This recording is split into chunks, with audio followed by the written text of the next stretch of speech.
This story sparked headlines everywhere, leaving the African American community baffled, enraged, and fed up with the injustice towards not only African Americans, but more specifically, the African American male. The 8-minute and 46-second video recorded by a bystander would show a man handcuffed on the ground with an officer's knee pressed against his neck. You would hear the man call out for his mother before taking his last and final breath. This video would provoke peaceful protests and marches that would lead to riots and vandalism and an even heightened sense of fear for African Americans towards cops. The murder of this man by an officer would birth a movement that you would see everywhere. Black Lives Matter.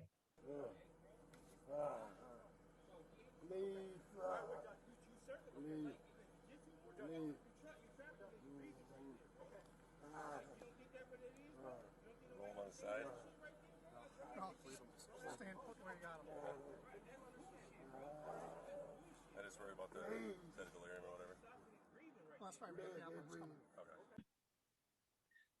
How's it going, man? I want to say thank you so much for being here and doing this interview. Thank you for being here. Can you hear me? Yeah, man. Yeah, I can hear you. Hey, man, you know I don't do all this technology. It's cool. I barely do it either. I got a crew help me set this stuff up. But yeah, thank you for being here. I want to say, your story touched so many people.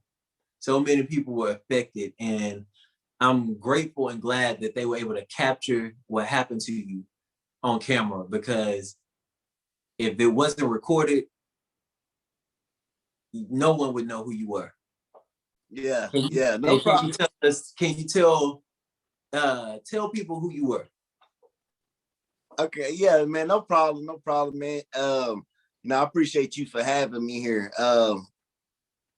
And I really just wanted to let people know who I am.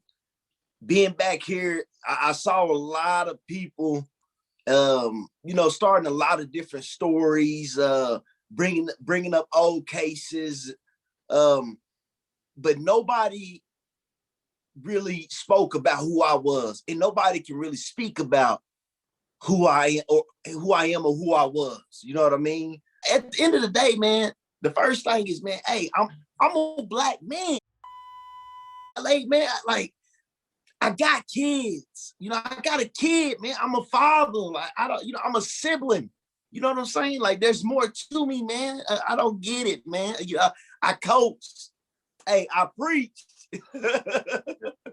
I mean, I must say, a lot of people was kind of thrown off by learning that you preach. I did my research and saw that you were a man of God, and you did a lot of mentorship to younger men. And I also heard about some videos that was out there before. I don't know if it was before you started preaching or yeah. But a lot of people had something to say, Yeah. Hey, I knew you would go there. But yeah, I mean, yeah. I'm just yes, I I preach. What they want. Hey, listen. Yes, I preached. I was an ordained minister. I really was. The streets gossip too much at the end of the day. I'm gonna say that, man. Hey, y'all messy. I'm gonna say Don't that say right y'all. now. They messy. Listen, I'm just doing my job and interviewing you and asking the questions that people would want to know. I got you, man. I got you. I did some things that I definitely wasn't proud of. But I think that's the story of everybody's life. You know what I'm saying? That's part of becoming a man. It is you. Sometimes you find your way. I was in the streets. You know what I'm saying? So I hit my head on some rocks. Yes, I absolutely did. But at the end of the day, I was still a man of God. And it was things that I went through that helped me mold into who I was, before my life was taken. At the end of the day, man, I had a mama, she prayed for me. She prayed for me. She prayed for me. And to be honest, I really feel like that's what changed me, was them prayers, man. They worked. And it started to affect me and it started to shift me. And I saw that there was some things that I needed to change. So I switched some things up. And that's referencing to what you're talking about. I made some life-changing decisions and I switched some things up to better my life. You know, so, and that's what I did.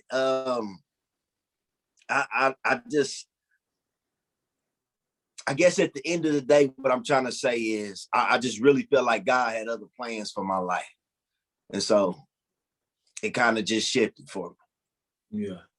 I can definitely say that he did have a plan for your life because, you know, a lot of people know who you are.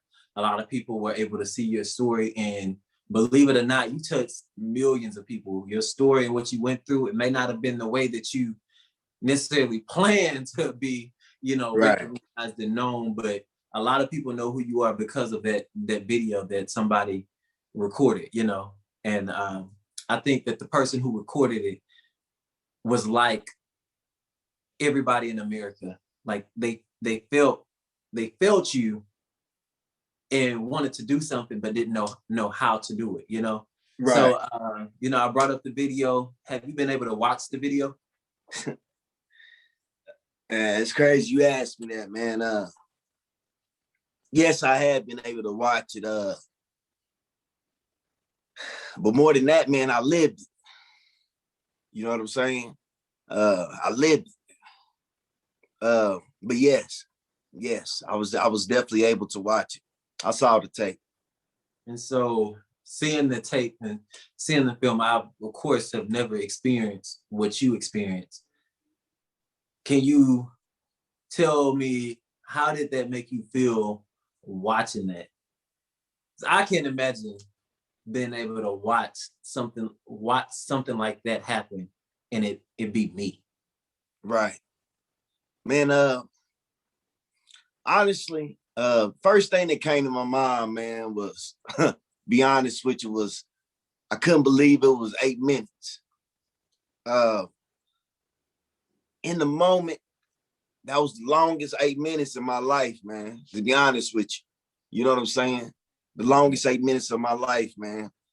To feel like you completely wrong, to be a man, you know what I'm saying? A man, like I was a man, you know what I mean? I'm a man, and to be completely helpless.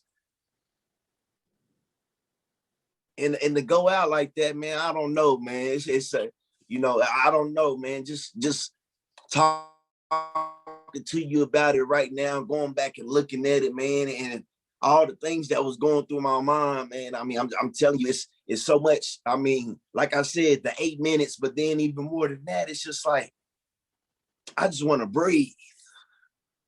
You know what I'm saying? It's like I just want to breathe, man.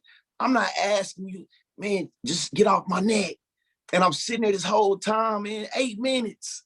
You know what I'm saying? Sitting on the ground, trying to catch my breath, begging and pleading basically for my life.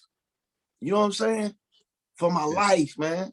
You know, pride, everything stripped from me as a man. But even more than that, man, having that thought of, you know, my girl need me. You know what I'm saying? Having that thought of knowing I was trying to get it together, knowing that it was my mama's prayers that was changing me, and just trying to cry out for her one more time, man. And it's crazy because, see, what they don't know is the reason I'm calling her name is because if one more prayer could get through, you see what I'm saying? Yeah. So that I might be able to live another day. Man, that's all I wanted. Just let me breathe, man. That's all I wanted. You lost so much that day. I don't know if it's a loss because I believe everything happens for a reason. A lot, you said so much was stripped from you. I think the world was really touched to see the relationship and the bond that you had with your little girl. Right.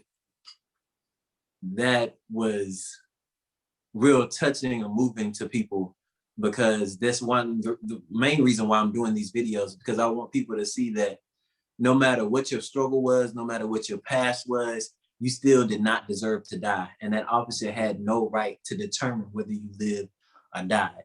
And Right. Speaking of the officer, I know that you said that you're really religious and you had a strong faith. What would you want to say to that officer? Man, so obviously, you know, I ain't had nothing but time to think about it. But to be honest, I simply say one thing. I look at him and I just tell him, hey, I forgive you. It's all said and done. Simply put, man, I forgive you. Really, you would forgive the officer that took your life, that took away the opportunity for you to try to get it right, that took away the opportunity of you ever being able to hold and see your daughter again and hang out with your family. Hey, man, hey, this is the thing, man. I know it sounds crazy, you know, and I know people ain't going to agree with this, but at the end of the day, yes, I will forgive them. You know what I'm saying? I know other people, they look at it like, oh, man, that was me. I will haunt him, you know, for the rest of his life. But at the end of the day, man, it's not about that. You see what I'm saying? Yeah. I see the bigger picture. I see the bigger picture now. You know what I mean? I see the bigger picture. I'm thankful. I'm thankful because it affected so many people's lives in a positive way. Does it hurt? Yes. You know what I'm saying? I still hurt. Thinking about it, I still hurt. It hurts, but it has such a positive effect on everybody's life. You know what I'm saying? I thank you for the young girl who was brave enough to record it. Yeah. God bless her sweet little heart. You know, I'm thankful for her. You know, um, I feel like God's timing is everything. And at the end of the day, I love my baby. I do. You know, I love my family. I love my friends. I love my mama. But at the end of the day, I guess this was God's will. And I can't question it.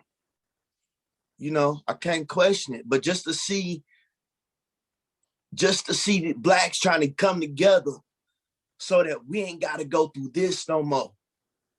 You know what I'm saying? So we don't have to lose them like this anymore. Hey, man, maybe that's what it was about. So, man, yeah, I'll forgive them. It is what it is, man. And I feel like at the end of the day, it's not about animosity, you know, anger. It's about change. It's about change.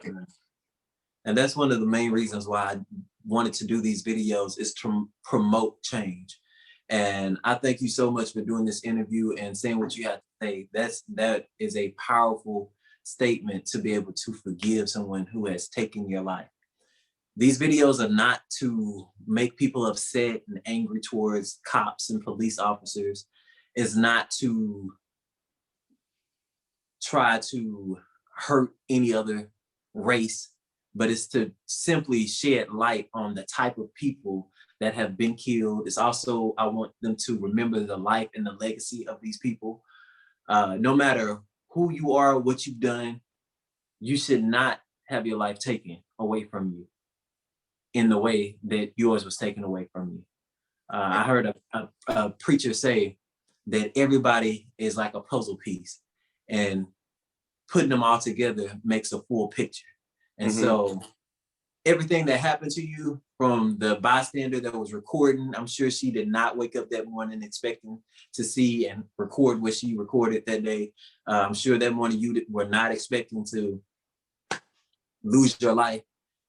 So these videos are to promote change, to shed light, and to hopefully encourage other people to start making a change, to start being the change that they want to see, and to be different and to think different, you know? So again, appreciate you were our last and final guest for Black History Reloaded, Lasting Questions. I was able to interview some amazing people, smart, educated, females, males, children, adults. So I appreciate you doing this video. I also want to say to everybody who has tuned in each week, I thank you so much for supporting, for sharing, for liking these videos. Stay tuned. We have more things to come. This is the end of Black History Reloaded, Lasting Questions, but it won't be the last time that we do it. So again, thank you all for doing this. I pray that we as America and as a country can truly become equal and consider each other brothers and sisters and treat each other like we want to be treated. I'm Mr. Devinaire, the all-time gentleman. Again, thank you all for tuning in and watching. Good night. This here nation fought hard through segregation, educated by our persecutors, disfigured in Martin Luther. My image is found by Ruth that sealed up untold truth that made slaves sing. Freedom came knocking, we answered and then we changed things. Black culture was outcast, but now we mainstream.